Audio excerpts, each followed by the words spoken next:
테마기획. 식생활 변화가 불러온 질병. 우리나라 사람들의 식생활은 경제 성장과 더불어 많은 변화를 보이고 있다. 생활 수준 향상과 도시화, 산업화된 사회 현상은 각 가정의 식탁에도 많은 영향을 끼쳤다. 다양하고 풍부한 식품과 각종 편의식 패스트푸드들은 한국인들의 식품 소비 행태를 크게 바꾸어 놓았다.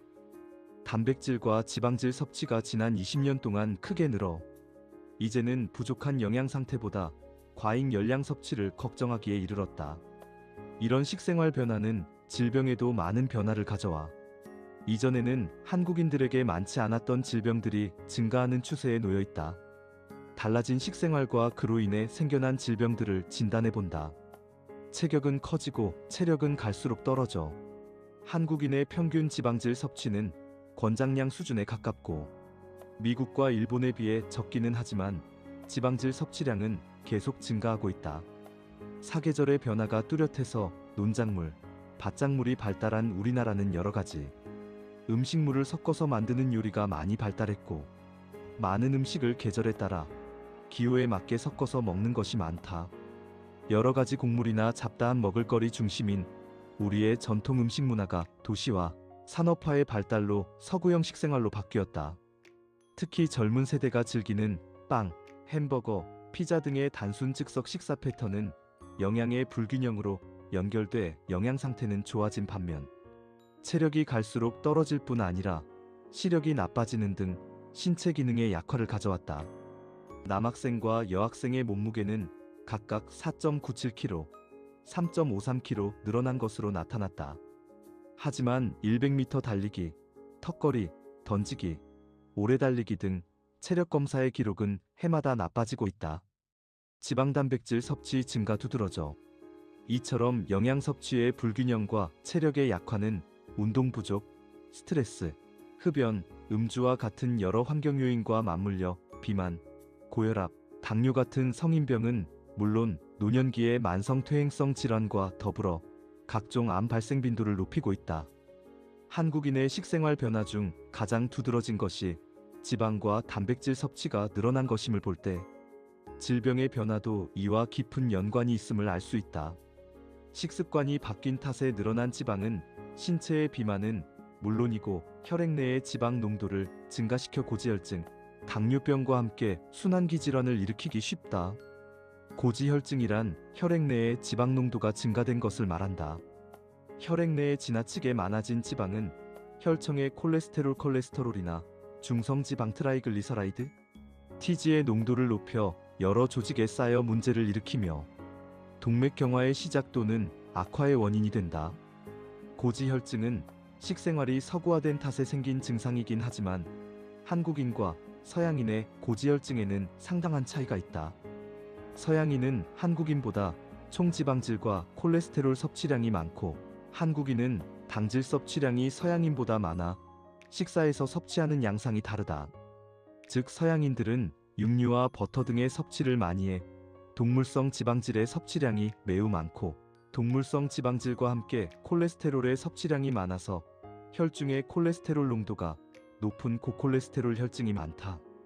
반면 한국인의 평균 지방질 섭취량을 보면 아직 지방질의 섭취가 많지 않으며 총 열량 섭취량에 대한 백분율에 비해 한국인의 평균은 약 18%이다. 상대적으로 당질 섭취량은 많아 과잉의 당질에서 유도 합성되는 중성지방의 농도가 높은 고중성지방혈증이 많다. 당질은 밥, 국수, 감자, 고구마, 당면, 빵, 설탕, 꿀, 단 음식 등으로 주로 공급된다. 과잉의 당질 섭취가 전체적인 과식으로 연결되면 비만과 아울러 고중성지방혈증이 유발되기 쉽다. 요즘에는 햄버거, 감자튀김 등 고열량, 고지방질 함유식품인 패스트푸드가 운동 부족과 더불어 경쟁사회에서 스트레스에 쌓여 사는 어린이들의 비만과 고지혈증 유발을 가속화시키고 있으며 식물성 기름이지만 포화지방산이 많은 팜유가 라면과 스낵류, 제조에 널리 사용되어 포화지방산인지 모르고 섭취하는 경우가 많다. 고지혈증은 비만과 당뇨병, 심혈관계 질환 등과 복합적으로 얽혀서 매우 복잡한 문제의 원인이 될 수 있다. 산업화에 따른 도시형 생활 문화는 간식과 약식의 증가와 함께 결식과 편식이 겹쳐 소아들의 건강을 크게 위협하고 있다. 특히 운동 부족과 경쟁 사회에서 겪는 스트레스는 소아비만의 원인이 되고 있다. 세계보건기구 WHO에서는 비만을 질병으로 공포하고 있을 정도로 만병의 근원으로 인식돼 현대인들의 공포의 대상이 되고 있다. 그중 소아비만은 고지혈증, 고혈압, 당뇨병과 같은 합병증으로 나타나며 앞으로 소아 성인병 유발률이 더욱 늘어날 것으로 보고 있다. 어릴 때 증식되는 지방세포는 어른이 되어서도 그 수가 줄기 힘들어 성인 비만으로 연결될 가능성이 더욱 높다자. 대장질환 증가, 식생활 변화와 밀접. 식생활 변화로 늘어난 질병 중 가장 두드러진 것은 대장질환의 증가를 들 수 있다. 궤양성 대장염과 크론병은 국내에서 찾아보기 힘들었던 자가 면역질환이다. 이들 질환은 백혈구가 주인의 장세포를 이종 단백질로 인식, 공격하여 염증과 궤양을 만드는 병인데 역시 식생활의 서구화와 함께 증가 속도가 빨라지고 있는 질병이다. 그 외에 과민성 대장 증후군, 대장, 용종, 췌장염들도 식생활과 스트레스, 음주 습관이 주된 원인이 되어 늘고 있다고 한다. 고단백 고지방식은 또 콜레스테롤 담석 비중을 높이고 있다.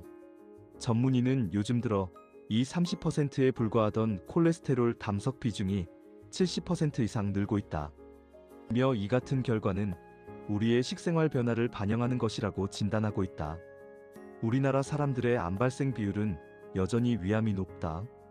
의사들은 이렇게 위암 환자가 줄고 대장암 환자가 늘어난 것은 대장에 부담을 주는 육류와 스낵 식품 등을 즐기는 쪽으로 식생활 습관이 바뀌었기 때문이라는데 의견을 같이 하고 있다. 단적인 예로 대장직장암은 동물성 고기와 지방을 많이 먹는 미국, 유럽, 호주 등에서 많이 발생하고 야채 등 섬유질을 많이 먹는 아시아, 아프리카 등에서는 발생률이 낮다. 이들 지역 간 발생률의 차이는 무려 32에서 50배나 되는 것을 보면 식생활과 관련이 있음이 입증된다. 대장암은 또 이전에는 주로 40대 이상에서 발병했지만 음식 섭취의 변화로 30대 발병이 늘고 있다. 유방암도 지방 또는 육류를 많이 섭취할수록 발생 위험이 높아진다. 특히 폐경기 이후의 여성이 칼로리를 과다하게 섭취하거나 운동을 게을리하면 유방암에 걸리기 쉽고 전립선암도 식생활의 서구화와 관련이 깊은 것으로 보고되고 있다. 잘못된 식습관 영양 불균형 바로 잡아야 이처럼 식생활 변화로 이전에 없던 질병들이 많이 증가하고 있는 것은 사실이지만 아직 정확한 통계나 연구 결과가 나온 것은 없다. 각 질병들의 발병 요인들을 추적해 본 결과 역학조사가 진행되어 식생활이 질병에 미치는 영향이 큰 것으로 밝혀졌을 따름이다. 식생활이 질병에 미치는 영향은 유전, 환경적인 요인과 더불어 나타나고 있다. 그 중에서도 식생활을 특히 강조하는 것은 유전적 요인과 환경적 요인은 어쩔 수 없이 나타나는 증상이고 개개인의 힘으로 고칠 수 없는 요인이기 때문이다. 우리 국민들의 잘못된 식습관과 영양의 불균형을 바로잡는 일은 개개인은 물론 정부나 전문가들의 많은 노력이 함께 병행되어야 한다고 전문가는 주장한다. 음식 문화가 서구화되었다고 하지만 아직은 많은 국민들이 한식을 선호합니다. 그 이유가 입에 맞고 맛이 좋다는 데 있다는 것은 매우 희망 섞인 부분입니다. 많은 사람들이 한국형 편의식의 개발을 원하고 개발되면 먹겠다고 대답했습니다. 우리나라의 식품 가공업과 외식 산업 분야는 미국이나 일본에 비해 발전의 여지가 매우 커서 외래 식품이 더 이상 자리를 차지하기 전에 우리 것을 심어야 합니다. 전문가들의 영양균형성 평가와 식문화와 조리과학에 대한 연구 지원이 기업체의 기술 자본과 협력해 국민 영양을 위한 투자를 아끼지 않는다면 식생활의 서구화를 막을 수 있고 그에 따른 질병의 발병도를 줄일 수 있다는 말이다. 여기에 바른 식생활과 규칙적인 운동을 게을리 하지 않는 개개인의 노력이 뒤따른다면 현대인들의 건강 상태는 훨씬 나아질 것이다. 구독, 좋아요는 사랑입니다. 감사합니다. 월간 건강 365 AI 제작 시 별도 표기함.